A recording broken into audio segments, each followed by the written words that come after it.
compañeros. Ahí Para está, que le ahí se mando puso a un grabar. WhatsApp. Ahí puso a grabar. Listo, perfecto, gracias. Gracias, No, de gracias. nada.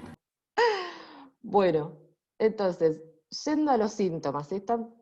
Vamos a ir y vamos a volver varias veces igual, eh, porque yo, digamos, quiero ir siguiendo digamos, PDF, que es el que ustedes tienen, para ir acomodando algunos conceptos. Entonces, bueno, en relación a los síntomas, acá dice que cursa con alteraciones de la memoria. Sí, es verdad, ¿por qué? Porque la memoria es una función cognitiva, pero a veces no es el primer síntoma que se presenta. Vamos a ver que en realidad existen diferentes tipos de alarma. Cuando un paciente viene a la consulta, en realidad muchas veces viene por pérdida de la memoria, que sería, cuando uno piensa en alteración de la memoria, piensa en una demencia de Alzheimer, ¿sí? Que es como el síntoma más característico. Pero también puede venir porque el paciente se da cuenta que tiene dificultades para resolver problemas, es decir, situaciones que antes le eran sumamente fáciles y en las cuales no tenía ninguna dificultad, ahora ya no es lo mismo que antes o está tardando más en resolver este tipo de situaciones. Tiene problemas para resolverlos o para terminar estas tareas, ¿sí? Eso que decíamos que puede tardar más. Se ha perdido, es decir, que a lugares a donde iba en forma habitual, de repente no sabe cómo llegar o se desorienta a medida que está viajando, o de repente no sabe en qué día vive, o en qué mes está, o en qué año está. Igual tengamos en cuenta que las demencias, ¿sí? Es una patología que se va a presentar en la mayoría de los casos en los adultos mayores. Con lo cual los adultos mayores tienen como característica además, o sea, que ya dejaron de trabajar. Entonces algunos de ellos, al haber perdido sus rutinas habituales, a veces no tienen en cuenta qué día es, no porque tengan una demencia, sino porque no tienen una actividad en forma rutinaria que tienen que cumplir como lo hacían antes. Con lo cual, a veces una persona no sabe bien qué día es, pero si uno le pregunta quién es el presidente de la nación o quién es el jefe de gobierno, o si sucedió alguna fecha importante, por ejemplo ahora que fue hace poco el Día de la Primavera, y el paciente lo puede ubicar, bueno, significa que no está desorientado temporalmente, capaz que no sabe exactamente qué día es hoy, pero tenemos que ver siempre al paciente en el contexto general y habitual. Puede tener también, o venir a la consulta porque tiene problemas para comprender información visual o para comprender lo que uno le está diciendo. Dificultades, por ejemplo, para hallar las palabras, que se da cuenta que empezó a usar más sinónimos o siempre la misma palabra para referirse a un objeto, o sea, no puede nombrar el objeto y empieza a decir, bueno, me pasás la cosa, el coso, el cosito, eso que está allá, o sea, y no puede nombrarlo. O sea, también esto que puede representarse en el lenguaje oral, lo podemos ver en el lenguaje escrito, o sea, dificultades para poder realizar una escritura habitual, también porque a veces sus actividades van cambiando. Guardar cosas en lugares equivocados, ¿sí? Esto lo vemos en forma habitual también, que vienen a consulta asustados porque, no sé, encontraron que guardaron las llaves adentro de la heladera. Tienen problemas para tomar decisiones, a veces situaciones que les eran sencillas y que podían resolverlas, ahora tardan más porque empiezan a dudar y entonces necesitan de preguntar a varias personas para llegar a una decisión adecuada. Se empiezan a aislar porque se dan cuenta de que algo está cambiando, algo que no es habitual, entonces prefieren alejarse de sus pares para que los otros no se den cuenta qué es lo que les está sucediendo o qué les está pasando, o sea, que puede ser por vergüenza también. Y lo que observamos muchas veces es cambios en el humor, ¿sí? Que nosotros a veces cuando hay una consulta es la primera vez, pero que los familiares, o sea, las personas con las que viven siempre, frecuente, te dicen que el paciente antes no era así, que era de otra manera, que era súper alegre, y ahora está súper irritable, que no le puedes decir nada, que se enoja con facilidad, y que incluso puede llegar a insultar.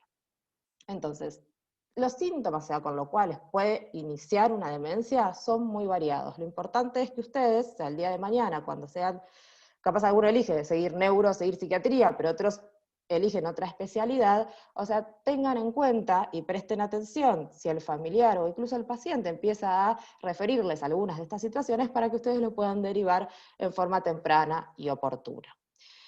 ¿Por qué es importante esto de derivar en forma temprana y oportuna? Porque antes de que aparezca la demencia, nosotros lo que tenemos y lo que encontramos y vemos en nuestros pacientes es que se presenta un periodo que se llama deterioro cognitivo leve.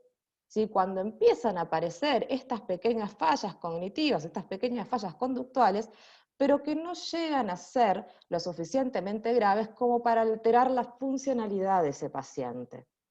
Es decir, el paciente puede decir que a veces se olvida alguna cosa, puede decir que a veces no recuerda las citas, o que es verdad que nota que le ha cambiado el humor, o que a veces, o sea, relacionado con los síntomas cronobiológicos, le cuesta dormir, es decir, tiene insomnio, o al revés, tiene una hipersomnia. Entonces uno tiene que prestar atención y ver, y encontrarnos en este periodo de ventana. ¿Por qué es importante hacer el diagnóstico en ese momento? Porque es el único momento donde podemos marcar capaz un curso diferente de la enfermedad. Si identificamos el deterioro cognitivo leve, nosotros nos permite primero tratar de empezar a indagar cuáles son las causas de ese deterioro cognitivo leve. Muchas veces puede ser reversible. En caso contrario, tratar de hacer el diagnóstico de certeza acerca de qué demencia estamos hablando, porque un deterioro cognitivo leve puede derivar en Alzheimer, puede derivar en una demencia por cuerpos de Lewy, puede derivar en una demencia frontotemporal. Es decir, empezar a hacer estudios para poder orientarnos al diagnóstico y entonces en base a ese hacer un tratamiento y ver si el paciente logra mejorar o incluso a través de medidas no farmacológicas, no necesariamente poniendo un fármaco, puede cambiar el curso de esa enfermedad. Entonces, volviendo a esta diapositiva que ustedes tienen acá, dice que los síntomas justamente cursan con alteración de la memoria, con un nivel de conciencia normal y afectación de al menos una de las siguientes áreas, ¿no? Pérdida del pensamiento abstracto y del juicio debilitado, alteración de las funciones corticales superiores. Cuando hablamos de funciones corticales superiores, lo que se refiere son las funciones cognitivas. Tareas constructivas, reconocimiento de lo percibido, cambios de personalidad. Es decir, todas son funciones cognitivas que se van a alterar de alguna manera. Ustedes la clase de funciones cognitivas ya la tuvieron, ¿no? ¿Alguno que me quiera contestar? Sí, sí. Bien, perfecto. Creo que sí. ¿Tienen claro cuáles son las funciones cognitivas? Pues yo voy a hablar mucho de cognición y si no tenemos en claro cuáles son, o sea, no me van a seguir el hilo del pensamiento, digamos, si no me van a aprovechar. Yo no me acuerdo mucho. Bien, buenísimo. Si la sinceridad total acá no pasa nada. Bueno, resumen, funciones cognitivas, si quieren se hacen como un cuadro, pongan funciones cognitivas y pueden poner dos flechas si quieren, una que diga funciones cognitivas básicas o elementales, en realidad, que son las que necesitamos para desarrollar las funciones cognitivas superiores, ¿sí? Pues si no a veces se usan muchos términos y uno no sabe bien de qué está hablando. En definitiva, son todas funciones cognitivas. Hacemos esta diferenciación para que uno a veces pueda recordarlas con mayor facilidad. Las funciones cognitivas elementales son justamente las que nos van a permitir incorporar esa información. Es decir, estas son la atención, la sensopercepción y la memoria. ¿Por qué? Porque yo necesito poder percibir qué es lo que pasa en el ambiente y qué es lo que me está pasando a mí para que esa información llegue al cerebro. ¿Y a qué lugar del cerebro? A la corteza.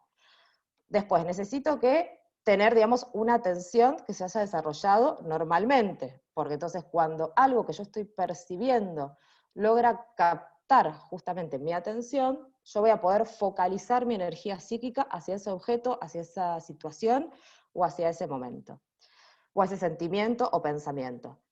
Y por último, memoria. ¿Por qué? Porque cuando yo puedo percibir mi entorno, o sea, percibo los estímulos y cuando yo atiendo a ellos, tengo la capacidad de poder ir incorporando esa información y empezar almacenándola, para que cuando yo la necesite en un futuro, entonces la pueda volver a evocar. Eso, digamos, es lo básico que necesitamos para después desarrollar todo el resto. Lo que serían las funciones cognitivas superiores engloban el lenguaje, porque si yo no percibo las palabras, ¿sí? Si yo no escucho, si yo no percibo, o sea, si yo no veo las palabras, y yo no les voy a prestar atención, y por ende no voy a empezar a incorporar el lenguaje y lo voy a empezar a desarrollar. Por otro lado tenemos las praxias, ¿sí? La capacidad de desarrollar actividades aprendidas, que en un primer momento van a ser totalmente conscientes. ¿Por qué? Porque yo tengo que ver, tengo que observar, tengo que aprender cómo se hace algo, para que luego se vuelva inconsciente. ¿Sí? Por ejemplo, si ustedes están escribiendo, en un momento de sus vidas ustedes les enseñaron cómo se agarraba el lápiz o la lapicera, o lo que tengan en la mano con lo que estén escribiendo, o sea, cómo colocar la hoja, o sea, dónde se comienza a escribir, o sea, desde qué margen, cuáles son las letras, cómo se van a ir concatenando esas letras para después formar una palabra. O sea, todo eso fue un aprendizaje. Hoy en día ustedes no piensan en todo eso, ustedes saben que tienen que escribir algo y hacen todo en forma automática, o sea, no pierden tiempo pensando en esa situación. Pero eso requirió memoria, y requirió atención, y requirió sensopercepción. Por otro lado tenemos las nocias, es decir, la capacidad para poder reconocer lo que estamos observando o lo que estamos percibiendo por algún tipo de sentido, sea auditivo, sea táctil, sea gustativo. O sea, cuando ustedes comen algo que es dulce, ustedes identifican que es dulce porque ya lo probaron anteriormente, capaz no exactamente esa sustancia, pero una sustancia dulce, y pueden identificarlo. Lo mismo si están en sus casas y escuchan una sirena, ustedes pueden diferenciar si es la sirena, o sea, si es un ruido por una alarma de un auto que se activó, se acaba de pasar los bomberos, o si son, no sé, la patrulla de policía. O sea, ustedes, o una ambulancia, o sea, ustedes lo pueden identificar. Pero en algún momento lo escucharon por primera vez y después asociaron esa información que quedó almacenada. Y por último, tenemos las funciones ejecutivas, que las funciones ejecutivas en realidad engloban a un montón de funciones que son mucho más complejas, que tienen que ver con el pensamiento abstracto, tienen que ver con la organización, tienen que ver con la planificación, tiene que ver con el razonamiento, con la motivación, con la creatividad, y en definitiva, digamos, todas las funciones cognitivas, ya sean elementales o complejas o superiores, van a determinar o van a desencadenar la toma de decisiones. Y ese es el objetivo final del desarrollo adecuado de las funciones cognitivas, que nosotros podamos tomar una decisión. Bien, hasta acá, ¿vamos bien? Sí. Sí, perfecto. Sí, sí. Perfecto. Bueno, entonces, Sí. cuando hablamos de funciones corticales superiores, funciones cognitivas, funciones psíquicas superiores, nos estamos refiriendo a las funciones cognitivas, a todas estas que yo les acabo de nombrar. Entonces, esperen que esto es un PDF, tengo que ir acá con el cursor. Entonces, las demencias, como dice acá, se pueden clasificar por edad, en lo que son presenil o senil. En realidad, cuando uno habla de demencia, si yo les pregunto a ustedes quién va a tener una demencia, o sea, ninguna de ustedes me diría una persona de 30 a 40 años, porque no es lo más común. Nosotros solemos asociar la palabra demencia con un adulto mayor. Que sería lo que dice acá, o diferencian o clasifican acá como demencia senil. Es decir, que las demencias, por lo general, aparecen luego de los 65 años. ¿Sí? Hoy en día, pensar que una persona de 65 años va a tener una demencia es como algo irrisorio, porque sabemos que nuestros adultos mayores, a los 60 años, digamos, todavía son jóvenes, algunos siguen manteniendo el trabajo o tienen una vida muy activa y muy jovial. Eso es justamente porque ha ido cambiando sus actividades a nivel social. Pero la realidad es que es cuando, o la edad bisagra, cuando empiezan a aparecer los síntomas. Ahora, antes de esa edad, justamente cualquier demencia que va a aparecer antes de esa edad se va a considerar presenil. Ahora bien, las demencias que aparecen, digamos, en forma preseniles, uno las tiene que estudiar muy a profundidad, porque por lo general están asociadas a algún tipo de mutación genética. Dentro de las demencias, ¿sí? Nosotros hablamos que es un trastorno neurodegenerativo, ¿sí? Porque es progresivo, porque va a ser crónico, que está asociado a la edad, porque es edad dependiente, por eso por lo general en demencia uno piensa en los adultos mayores, y que el origen de estas patologías puede ser de tipo multifactorial o genético. En el caso que uno piensa en la genética, o sea, de mutaciones genéticas, uno va a pensar más que nada en las demencias preseniles. ¿Por qué? Porque se suelen presentar en algunos casos a muy temprana edad. Bien, seguimos con la próxima. Entonces, a su vez, las demencias, o sea, esa es clasificación por edad que por lo general no lo usamos, porque nadie usa la clasificación por edad. Sí usamos la clasificación que es topográfica, es decir, de acuerdo a qué área del cerebro se encuentra afectada, porque es lo que nos va a dar la clínica, y además una clasificación que es más que nada de tipo etiológica, ¿sí? Es decir, que si es una demencia no degenerativa o degenerativa. Es lo que serían irreversibles o reversibles. Entonces, dentro de las topográficas, nosotros vamos a ubicar aquellas demencias que van a alterar la corteza, es decir, las áreas de asociación, toda la periferia del cerebro, o la subcorteza, ¿sí? Las que afectan principalmente los ganglios de la base. Dentro de las demencias corticales, como dice ahí, el Alzheimer es la más frecuente. Después ahí está nombrada el PIC, que en realidad es la demencia frontotemporal, la demencia por cuerpos de Lewy, que la demencia por cuerpos de Lewy dentro de las demencias corticales es la segunda más frecuente, y que, como dice a continuación, predominan los síntomas cognitivos. ¿Por qué? Porque todas las funciones cognitivas que yo les acabo de mencionar, o sea, tienen su lugar o ubicación en las áreas de asociación, ¿sí? Es decir, en la corteza cerebral. Cada una, dependiendo de las características, va a presentar, digamos, mayor actividad, capaz a nivel frontal, como son las funciones ejecutivas. Las funciones que estén relacionadas con la memoria van a implicar más el funcionamiento del lóbulo temporal, las que estén relacionadas con la sensopercepción, más el funcionamiento de las áreas parietales, y así. Sin embargo, o sea, cuando uno piensa o cuando uno realiza una acción, uno está trabajando con todo el cerebro, es decir, que todas las áreas del cerebro van a estar activadas para poder irnos brindando y facilitando y analizando la información que percibimos. Ahora, en el otro extremo entonces tenemos las subcorticales, ¿sí? Aquellas demencias que van a afectar principalmente a los ganglios de la base, como ser la demencia por enfermedad de Parkinson, o sea, la corea de Huntington, que, como dice también a continuación, predominan los síntomas motores. Por lo general, las demencias tienen su origen en algunas de estas 2 zonas, pero a medida que progresan, como yo les dije que usamos siempre el cerebro para realizar una actividad, o sea, se va a encender, o sea, se va a prender o va a funcionar en forma conjunta, con las demencias va a suceder algo igual. Va a comenzar por un sector, pero va a ir progresando, es decir, aquellas que son corticales en algún momento van a estar acompañadas por síntomas motores, y aquellas que son subcorticales en algún momento van a presentar mayor cantidad de alteraciones cognitivas. ¿Sí? Porque cuando uno piensa en Parkinson, no dice, listo, es una patología motora, o sea, ¿por qué tiene demencia? En algunos casos, o sea, en el 15% de los casos, se ha observado que este predominio, que empieza siendo una patología o alteración de movimientos anormales, se acompaña de fallas cognitivas. ¿Por qué? Porque esas alteraciones que empezaron a nivel subcortical alcanzaron la corteza. Y entre medio tenemos, como dice allí, las demencias mixtas, que son las vasculares, que dentro de las demencias en general vienen a ser las segundas más frecuentes. Las demencias vasculares se caracterizan justamente por lesiones que se van produciendo, o sea, infartos que se van produciendo en diferentes áreas del cerebro.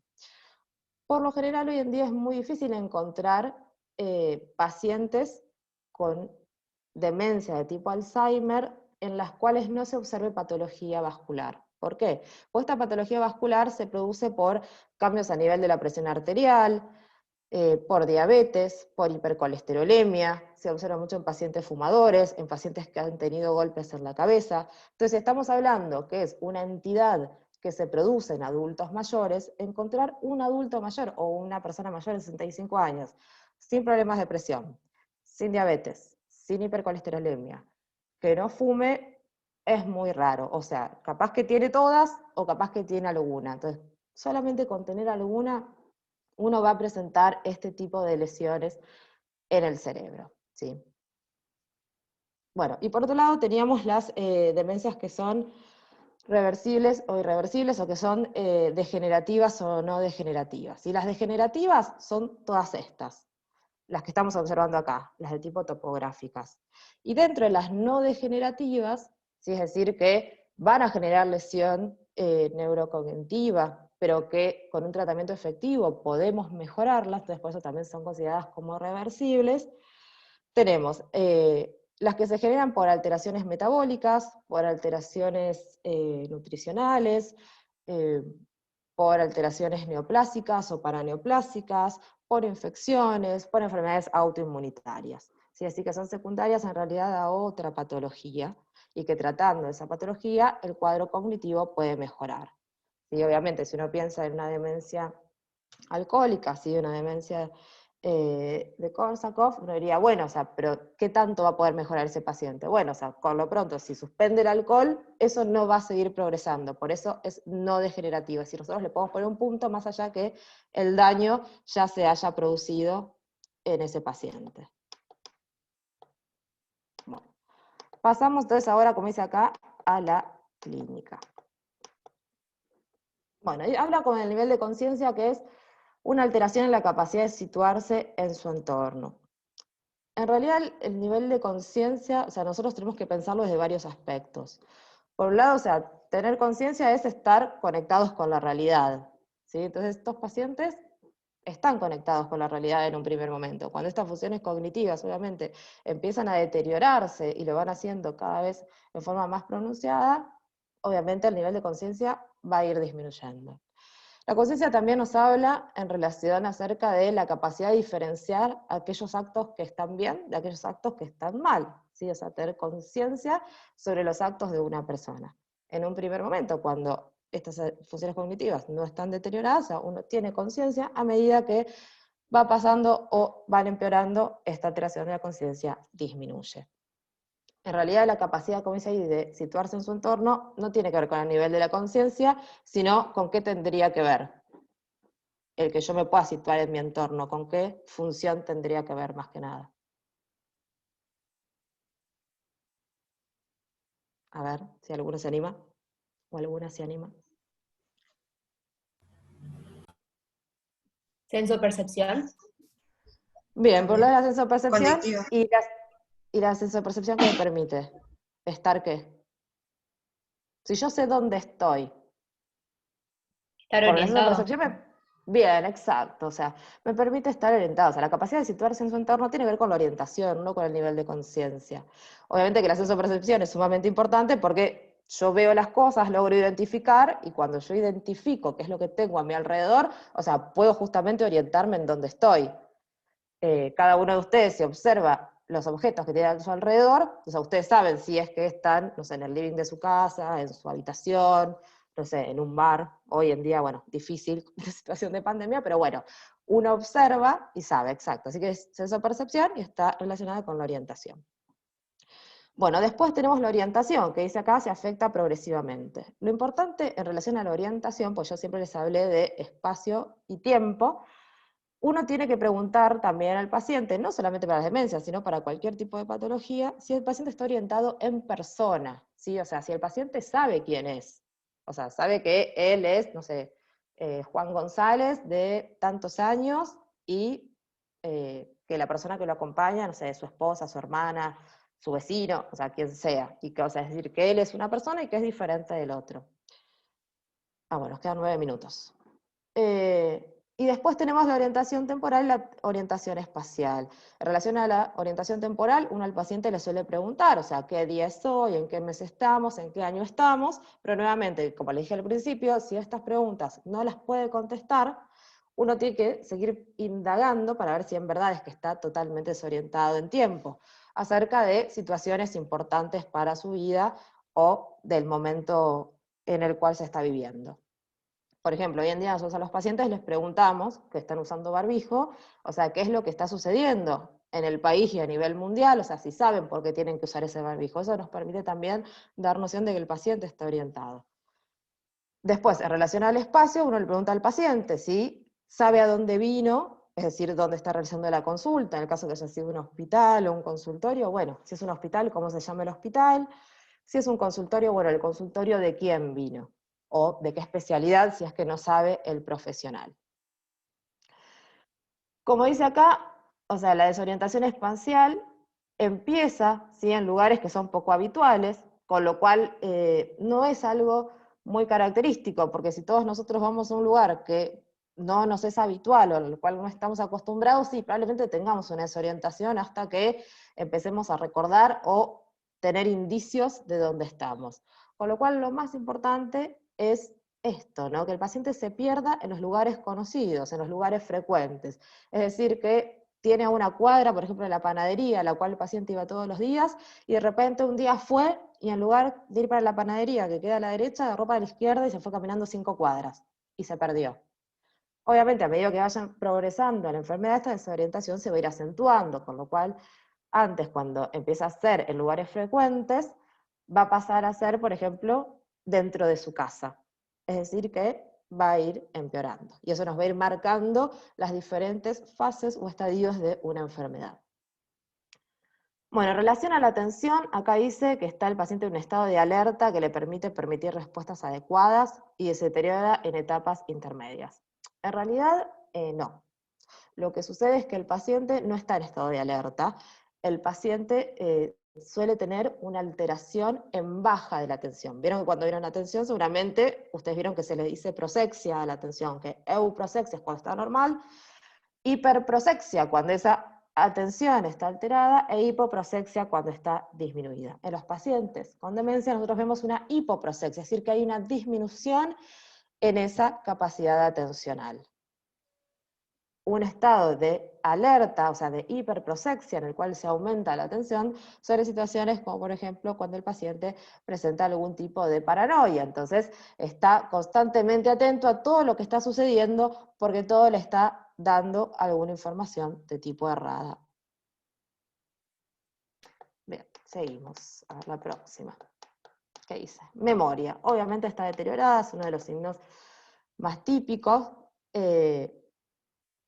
Como dice ahí, es el síntoma central y de inicio de la enfermedad, sobre todo en el caso de la enfermedad de Alzheimer, en el caso de una demencia frontotemporal, uno lo que va a tener como característico es una alteración a nivel de la conducta, ¿sí? Un paciente que tenía una vida totalmente, vamos a decir normal, sino socialmente aceptada, de repente se empieza a pelear con los vecinos, empieza a contestar mal, empieza a encontrarse más desinhibido, es decir, esa capacidad de poder ponerse un freno que tenemos todos frente a una determinada situación cuando nos enojamos, estos pacientes la pierden. Entonces, y esa desinhibición que a veces se observa desde el punto de vista conductual, es decir, con las cosas que hace, también se observa desde el lenguaje, o sea, el paciente que capaz nunca era decir una mala palabra, ahora, si está enojado, empieza a putear, ¿sí? A decir verbalizaciones que no corresponden. O empieza a tener conductas sexuales que antes el paciente no tenía, porque era pudoroso. Entonces, bueno, ese síntoma, que es el más característico de demencia frontotemporal, también se suele acompañar posteriormente con alteraciones en la memoria, pero no es lo más característico. O por ejemplo, una demencia por cuerpos de Lewy, donde el paciente suele presentar una alteración cognitiva, pero además, o sea, y es lo que más llama la atención, el paciente está teniendo alucinaciones visuales, o sea, está observando cosas o personas que no están. Y en el caso de las demencias por cuerpos de Lewy, el paciente identifica que esas alucinaciones visuales no son reales, ¿sí? A diferencia de una psicosis, cuando esta alucinación no es visual, obviamente, es auditiva, pero es irreductible. Uno, por más de que le diga al paciente que eso no está, que eso no existe, el paciente no logra comprenderlo. En el caso de la demencia por cuerpos de Lewy sí, y además de esas alucinaciones, esa alteración de la memoria, también se acompaña de algunas alteraciones motoras. Bien, y dentro de lo que es memoria, tenemos una clasificación, o sea que es importante que ustedes la tengan en cuenta. Desde el punto de vista temporal, la memoria se divide en lo que es memoria inmediata, memoria reciente o anterógrada, y memoria retrógrada o de largo plazo. En el caso de la enfermedad de Alzheimer, lo que uno observa, por ejemplo, es una alteración en la memoria anterógrada, ¿sí? En la memoria reciente. Es decir, que esa información del mundo exterior llega, o sea, uno se da cuenta, uno puede mantener esa información por un corto periodo, pero si yo en un ratito le vuelvo a preguntar al paciente un tema del cual acabamos de hablar, se olvidó. ¿Por qué? Porque esa memoria anterógrada, o sea, tiene como puente, ¿sí? O vendría a ser un peaje que permite que esa información que llega pueda incorporarse y luego almacenarse, es decir, pasar a lo que es la memoria a largo plazo. Si uno lo pensara anatómicamente, la memoria inmediata o working memory, que también se le dice, la vamos a ubicar a nivel del lóbulo prefrontal. Lo que es memoria anterógrada o memoria reciente la tenemos a nivel del hipocampo, y lo que es memoria tardía o memoria a largo plazo la vamos a tener distribuida a lo largo de todo el cerebro, ¿sí? En todas las cortezas, dependiendo de la modalidad sensorial que estemos por incorporar, ¿sí? Si es una memoria visual, la mayoría van a estar ubicadas a nivel lóbulo occipital; si es una memoria auditiva, lo vamos a tener a nivel del lóbulo temporal, y así. Además de que se va a ir ordenando cronológicamente, ¿no? Gracias al hipocampo. Entonces, ¿qué es lo que sucede? Esa información que llega, que el lóbulo prefrontal, que es consciente, de la cual podemos manejar, por ejemplo, el hacer una cuenta, ¿sí? Que nosotros tenemos en cuenta cuáles son los números, y sabemos si hay que sumarlo, restarlo, si llega un resultado, eso es working memory, pues la información online que estamos manteniendo, en algún momento tiene que pasar a ser memoria a largo plazo. Ese pasaje a ser memoria a largo plazo tiene que ser a través del hipocampo con la memoria anterógrada. ¿Se entiende? Sí. Porque Sí, a veces con estas diapositivas es como que me cuesta capaz de explicarles o que Sí, ustedes sí, está puedan. bien. Bueno, perfecto. Entonces, en el paciente con Alzheimer, lo que vamos a tener alterada es la memoria anterógrada, es decir, ese puente, ese hipocampo por donde esta información debería mantenerse por un periodo corto para luego ser almacenada, va a estar roto. Entonces, la información, la working memory, el paciente la tiene bien. Las memorias de hace 20 años las tiene bien. Ahora, el problema que tenemos es la memoria actual, la memoria reciente, que no llega a pasar. Bueno, va a quedar menos de un minuto y se nos va a cortar. Nos volvemos a conectar, que ya nos van quedando menos diapositivas. Cuando se Sí, dale. corta, Sí, bueno, sí. Ok. Dale. bueno, pero sigo igual hasta que me dejen de escuchar y cualquier cosa me dicen. Bueno, entonces, esta memoria anterógrada, en un primer momento, en un paciente con Alzheimer, lo que se va a afectar es la memoria episódica, ¿sí? Esta memoria de poder ubicar los diferentes momentos en un determinado tiempo. Es decir, si yo al paciente le pregunto qué cenó anoche, el paciente no se va a acordar, va a tener dificultades. Siempre hablando de algo reciente. Entonces, un paciente con Alzheimer tiene alteración en la memoria anterógrada episódica. Después se afecta a todo el resto. Siempre, en todas las patologías,